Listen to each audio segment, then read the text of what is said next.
O aš noriu pasidalinti trumpą istoriją. Prieš mėnesį laiko keliavau su kolegomis su dviračiais po Lietuvą. Pravažiavom 100 kilometrų, kas yra visai nemažai, bet buvom staptelėję tokiam mažam miestelį, aš net nežinau, kaip jis vadinasi, ir tam buvo parduotuvė ir ant tos parduotuvės įėjimo kabojo Pajauta Fest plakatas. Aš jį pamačiau ir supratau, kad kažkada matyt greitai mane aplankys Danguolė ir Kristina. Tai yra organizatoriai šito festivalio ir taip ir nutiko. Jos yra čia. Labas.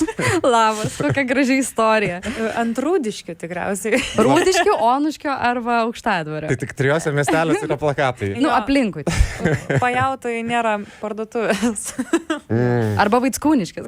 Gali būti, aš žinokit, nežinau, aš tiesiog važiavau iš paskos ir bandžiau nenumirti visą tą atstumą ir man tas jūsų plakatas netgi kažkokių ir jėgų vidinių atrodo suteikia, nes pažįstamas dalykas nepažįstamoje vietoje atrodo. Tai jūs jau ne kartą esat buvusios papasakoti, vis kasmet ateinat papasakoti apie savo festivalį, bet tas festivalis atrodo kasmet vis aiškesnis pasidaro ir man, bet atrodo, kad ir jūs vis labiau išsigryninat. Taip. Ir pakalbėkim tada apie festivalį, bet pakalbėkim taip išsamei ir nuo pat pradžių, kada čia viskas pas jūs prasidėjo ir nuo ko prasidėjo ta mintis, kad jums reikia daryti iš vis festivalį.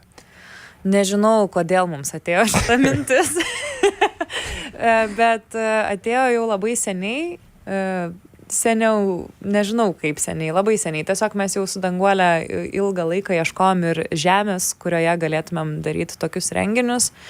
Ir kad festivalį vieną dieną darysim, nes gal tiesiog iš to, kad neradom tokio festivalio, kokio mums pačioms reikėjo, nes vienose būdavo arba per daug svaigalų, kitose galbūt būdavo per daug kažkokio fanatiškumo ir norėjosi tokio vidurio, kuriame būtų ir kūryba, ir muzika, ir kažkoksai saviugdos elementas, tai teko pačiom pasidaryti. Prieš kiek laiko jūs pradėjot visą šitą, užkūrėt festivalio? Iš tikrųjų, tai šitas festivalis išaugo iš naujųjų metų organizavimo. Tai mes, kadangi norėdavom švęsti naujus metus kitaip, blaiviai, bet neleim, tai darydavom savo naujakus. Aha. Ir maždaug gal kokie 7-8 metai atgal jau pradėjom tą naujųjų metų organizavimą ir tada galiausiai tai plėtėsi, pradėjom ieškoti žemės, kur norim tai daryti, tą festivalį jau mes turėjom galvoje į priekį ir jau kai atsirado žemė, tai praktiškai pirmą vasarą mes tam padarėm porą retrytų tokių ir kitą vasarą sakom, o kodėl ne, darom viskas, jau darom, jau atėjo metas. 3 festivalis yra. Čia 3, o prieš tai dar kokius 6-7 metus darydavom naujųjų metų vakarėlius. Ir dar 10 galvojom. Ir dar 10. Žodžiu, senos jau esam. Sakėt, atsirado žemė, tai kaip jinai atsirado? Tai kažkaip pati neatsirado tikriausiai? Iš tikrųjų pati ir atsirado. Mes kokius 3 metus ieškojom idealios žemės. Kriterijai buvo aukšti. Reikėjo, kad būtų didelis kažkoks kluonas, kur galėtų vykti užsiėmimai, workshopai. Reikėjo, kad būtų gyvenimo troba, kad būtų pirtis, kad būtų vandens telkinys, kad būtų mažiausiai 1 hektaras, kad būtų prie miesto, bet nebūtų jokių kaimynų. Kad galėtume gerai rėkauti ir gerai triukšmauti. Ir kad nemokamai būtų. Oho. Ir suradom.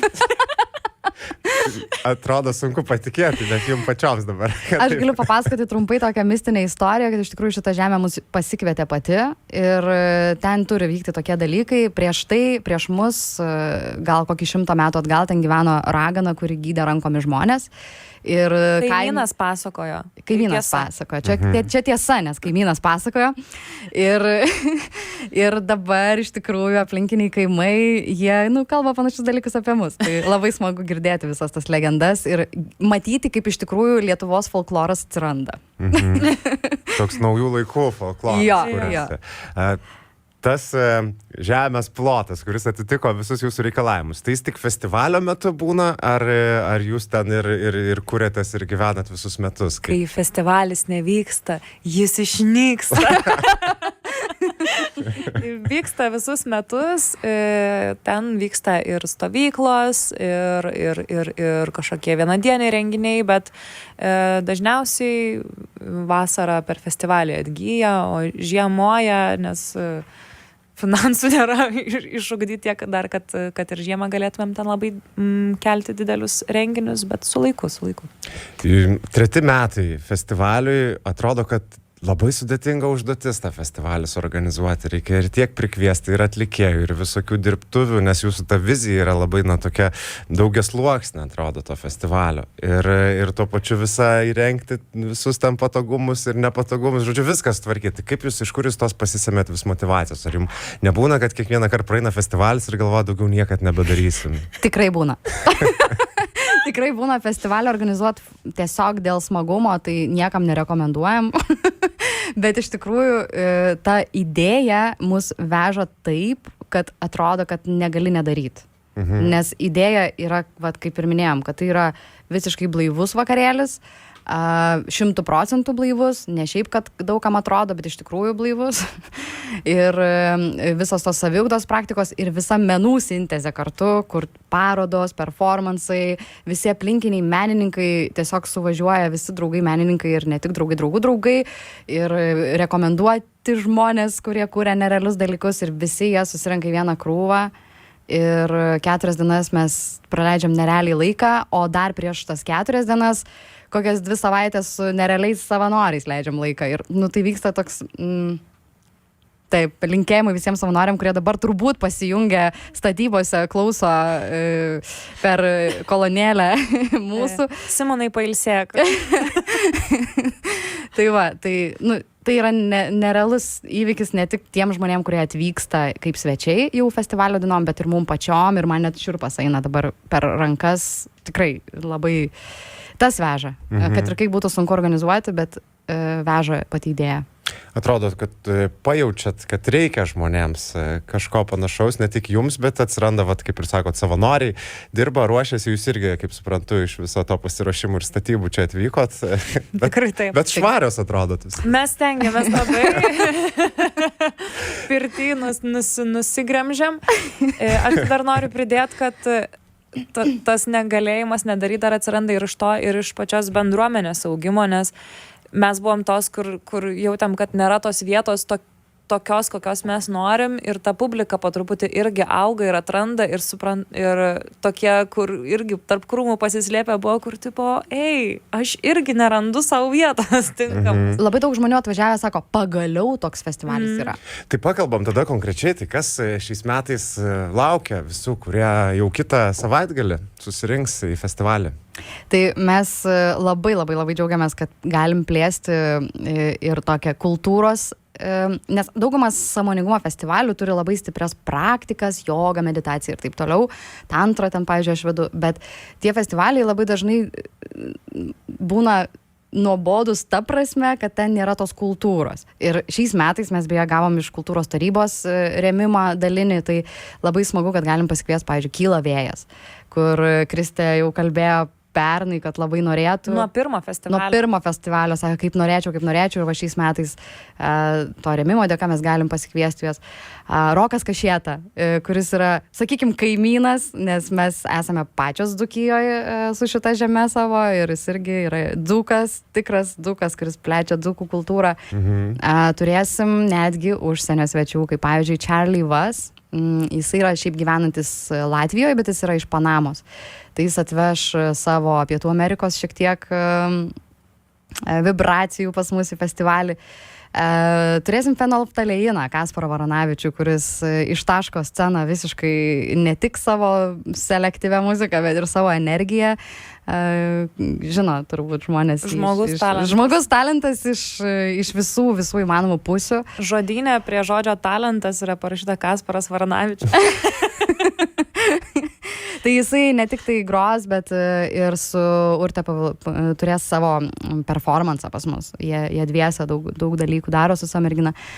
Iltys, mano visiškos meilės, Šatkauskaitė Julija ir Ignas Šatkauskas, kur jungia elektroniką su folkloro motyvais ir dar keistais raganiškais visokiais skambesiais, ir dar jie turi kojūkų performansą su ugnimi. Ten, ką jie daro, yra išvis crazy. nežinau, kiek čia dar vardinti, daug dalykų fainų turim. Krista gros, Plastic Priestess. Būsiu aš tenai.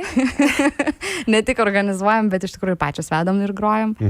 Tai va, o iš tokios praktikų dalies. Tai dabar aš dar noriu tave pristabdyti truputėlį, tu pristatyti tokią muzikinę programą, ar ne, paminėjai tam tikrus vardus, dar tas sąrašas tikrai labai ilgas, galima rasti socialiniuose tinkluose, visą tai, bet tuo pačiu yra ir workshopai, paskaitos, vaikų zonos instaliacijos, menai, turgus, matau, bet apie visą tai mes galim pakalbėti po trumpos pauzelės. Dabar aptarėm muzikinę dalį, tai galim ir pasiklausyti Roko Kašėtos. Tokį rytų išsirinkot. Yra kažkokia priežastis, kodėl šitą pasiėmė dainą? Kažkaip man tai labai patinka, kad šitoj dainoj iš tikrųjų muzika yra vienintelis dalykas, tai vanta. Ir tas yra labai unikalu jame, kad jisai tiesiog yra toks, koks yra. Vat dabar imu ir dainuoju. Tai ta istorija, kaip jis įrašė šitą dainą, irgi yra labai faina, kad jis pamiršo kažką pasimti ir tiesiog su vanta įrašė. Nu, esu ir darau. Vat, tai labai gražu. Tai esu ir darau, atrodo, tinka ir jum visai šitas pasakymas. Yes. Gerai, pasiklausom muzikos, tada pratęsim pokalbį. Tokį rytų, tik šitokį cikų rudenio rytų, saulai smelkiantis pro šakas. Aptarėm šiek tiek muzikinę dalį, bet festivalis turi tokį vis tiek saviugdos festivalio vardą ir ta saviugda ateina iš įvairių patirčių, kurios nutiks festivalyje, tai galima apie jas ir pakalbėti. Kas įdomaus laukia festivalio lankytojų? Mes šiais metais turėsime svečių net iš užsienio, kas yra labai smagu ir turim, pavyzdžiui, tantros mokytojus iš Estijos. Atvažiuoja Kristina Saul ir Margus Armet, pas kurios aš pati... Mes nieko į festivalio programą nededam, kas nėra arba rekomenduotas smarkiai, arba mes pačios nesam patyrusios. Tai aš buvau Estijoje jų dirbtuvėse, jų pačių organizuojamam festivalį lygiai taip pat, mes tokie tarptautiniai Baltic draugai tapom, tai labai stiprus mokytojai, kas domisi saviugda ir tokiais tantros dalykais, tai jie labai, labai patikimi, nes tantra labai turi visokių sluoksnių ten, tai jie labai patikimi ir labai faini ir atvažiuoja kaip pora, tai visos poros, kurios nori pagerinti savo santykių arba intimų gyvenimą, tai tikrai labai rekomenduoju juos. Turėsime Agniešką Ravdo, kuri yra labai unikali tuo, kad yra atradusi savo rodo metodą. Tai Agnieška Ravdo yra šiaip maršalkienė dabar jau irgi aktorė ir neatrado saviugdos embodiment, dabar populiaru vadinti šitą dalyką pasauliniu mastu, tai yra toks įsikūnijimas, kai tu naudoji kūną tam, kad išlietum arba atrastum savo emocijas. Tai jinai per tą aktorystę atrado, kad tai yra ir saviugda ir atrado savo metodą, tai labai įdomu. Tai yra labai džiaugiamės. Turim knygą tokią, Daiva Šeškauskaitė yra parašiusi erotiką baltų tautosakoje. Erotika tautosaka. Fotografijų knyga? Ne. Tiesiog istorija, grynas mokslas. Taip, tai ta knyga kažkaip magiškai atsirado mūsų namuose su Krista. Mes esam sesės. Ir jinai turi tą knygą jau seniai, tu iš kažkur ją turi, ne? Man Laura davė. Laura padovanoja, Laura Kutkaitė padovanoja, o jinai tiesiog gulėjo pas mus ir mes kažkaip taip, jinai yra ir tai yra lietuvių tantra iš esmės. Aš iš tikrųjų skaičiau tą knygą, tiesiog sakiau, mes turim kažkaip Daivą pasikviesti, nes tai yra stebuklas. Ir labai įdomu toks, kad erotika tautosakoje lietuvių, tai atrodo tokia mistika ir jau tikrai pas mus tai tokių dalykų nėra. O pasirodo, mes turim ir dievus tam skirtus. Negaliu net sakyti pavadinimo dievų, nes jie tikriausiai turėtų būti užpypinti. Jo, žinok, taip. Tai yra visiškai skamba kaip, negalim radijui sakyti žodžių. Tai Daiva Šeškauskaitė yra šitos knygos autorė ir mes jai tiesiog su jie susisiekėm visiškai nepažinodamas ir jinai sako, jo, atvažiuosiu ir tai, kaip jinai pasakoja telefonu, derinant su jie dalykus, tai, ką pasako, aš nenoriu pabaigti pokalbio. Tiesiog tai yra toks įdomus žmogus ir taip įdomu, kiek jinai talpina savieto folkloro, mistikos ir tos erotikos folklorinės, ten šakės. Tiesiog žiauriai geras su ją kalbėti. Čia gal susiję ir su festivalio šių metų tema Baltic Magic. Tikrai taip. Iš tikrųjų tai visi užsiėmimai ir muzika kažkokia, bent jau minimalia dalim yra susijusi su tema. Norisi ir pati tema Baltic Magic, mes norim, kad jinai nebūtų pagal kažkokias taisyklės, kad kaip čia turi atrodyti, nežinau, baltiškas gyvenimas, o toks, koks jisai ateina iš pajautos ir koks jis yra vidinis ir net ir tverko workshopą tu gali kažkaip pajusti per kažkokį baltišką ar net pagonišką prizmę. Tai pagoniai ir senovės lietuviai baltai, jie tikrai nebuvo labai drovūs žmonės. Čia atėjo iš kitų religijų pas mus šitie dalykai ir tai, kas yra tam folklore senajam, tai visi šitie dalykai buvo ir visi ir kratė savo užpakalius gerai ir tverkino ir turėjo savo dievus skirtus seksualiniam gyvenimui ir taip toliau. Matau, kad ir festivalyje tverko tikrai bus dirbtuvės, vanila. Na, toks sąmoningumo festivalis ir tverkas atrodo tokia spektre dalykai, bet dėl to atrodo ir smagu, kad jūs darot savo festivalį ir galite pasimti tai, kas jums atrodo. Sakom, faina. kad reikia tokio festivalio. O kodėl, pavyzdžiui, tverkas? Todėl, kad išjudinus savo emocijas, klubuose kaupėsi emocijos. Kiekviena moteris, kuri gimdė, turbūt žino tai. ir tiesiog, jo, klubus reikia kratyti tam, kad išeitų tos emocijos. Tai nugarą pradeda skaudėti nuo streso, nuo visko, viskas suragėja. Čia labai paprasti dalykai, o su šokiu, su tverku tu gali vis tik tai ir sveikatą pagerinti ir net pasirodo psichologinę būklę. Aš gal dar norėčiau paminėti iš tokių įdomių workshopų Indrę Dirgelaitę, kuri yra dainininkė ir vokalo dėstytoja ir lektorė ir doktorantė. Ir jinai pas mus jau kelintus metus atvažiuoja irgi ir ves labai įdomias balso dirbtuves, kur irgi atrodo saviugda. Kas čia tokio, prie ko čia tas dainavimas, bet mes taip ir matom tą saviugdą ir tą dvasinį kažkokį tai augimą per kūną, per balsą, per kvėpavimą, per judesį. Tai ką jinai daro su žmonių balsais, ką jinai sugeba ištraukti iš gerklės žmogui per jo balsą, yra irgi nerealu. Tai, tokių visokių įdomių. Marija Baranauskaitė, Ieva Marija Baranauskaitė bus irgi ves improvizacijos dirbtuvės. Žodžiu, tokie visokie tikrai menininkai, per kuriuos žmogus tobulėja ir atsiveria jam kažkokie vidiniai dar klodai. Tai... Aš kažkokiam verslo konferencijai, čia su saviugda gal sąmoningumu netiek susiję, bet toj verslo konferencijai sakė, man atrodo, jos vedėjas, nes tam buvo daug pranešimų skirtingom temom ir vedėjas sako, jeigu išeisit po šitos konferencijos bent su vienu kažkokiu sakiniu ar viena idėja, ką prisiminsit, tai čia jau labai daug ir labai gerai ir labai svarbu. Tai atrodo irgi, kad čia visai panašiai, kad kai tiek daug skirtingų temų, tai jeigu bent viena kažkur atras, surezonuos, tai jau bus naudinga žmogui. Tai iš tikrųjų ilgas workshopų ir paskaitų sąrašas, bet matau, kad galima atvykti ir su vaikais, kas dažnai būna tokia problemėlė, kur tos vaikus padėti ir palikti. Ypač žino tie, kas turi vaikų, kaip aš, pavyzdžiui. Arba aš. Tikrai taip. Ir viena irgi iš priežasčių darant festivalį tokį, kokį mes darom, yra ta, kad tu gali atvažiuoti su visa šeima, gali su mama, su seneliais ir su vaikais ir jie, atsiprašau, turės tikrai vietos ir mes sudarom visą programą vaikų užsiėmimų. Norim, kad jie būtų kuo turtingesni ir kūrybiškumui ir Danguolė veda tantrą vaikams, kas man yra vienas magiškiausių dalykų. Ir dėliojam specialiai programą taip, kad kai vyksta kažkokie užsiėmimai, kur galbūt norėtum būti be vaikų, tai būtent tuo metu tikrai bus užsiėmimas vaikams ir jie turės ką veikti. Labai svarbu čia ir gerai, kad apgalvota, bet čia ir yra ta patirtis, jeigu neturėtum vaikų, jau taip nesugalvotum. Nesugalvotum. Kai turi, tai tada žinai, kaip tai reikia padaryti. Bus ir pasirodymų ir instaliacijų. Galim dar truputėlį paminėti kažką iš šitų, kas jums, nežinau, labiausiai gal džiugina ar dėl ko, ką norisi labiausiai išskirti? Mane iš tikrųjų labai džiugina, kad mes sąmoningumo festivalyje turėsime stand-up show. Tai Elijas Martinenko bus, turėsime blaivų barą ir prie blaivaus baro Elijas Martinenko sakys savo stand-upą pasirodymą. Turim svečią iš užsienio, kuris gyvena Lietuvoje, Hasan Alpselikel, jis jau irgi ne pirmus metus daro visokius crazy dalykėlius mūsų festivalyje, nuo performansų iki instaliacijų, skulptūrų ir panašiai. Upė Pilitauskaitė irgi žinoma menininkė, kuris instaliacijas. Deividas Katkus ir Nimfa Albalelija. Jie abu kūrė mūsų visą vizualą scenai pagrindiniai jau irgi ne pirmus metus.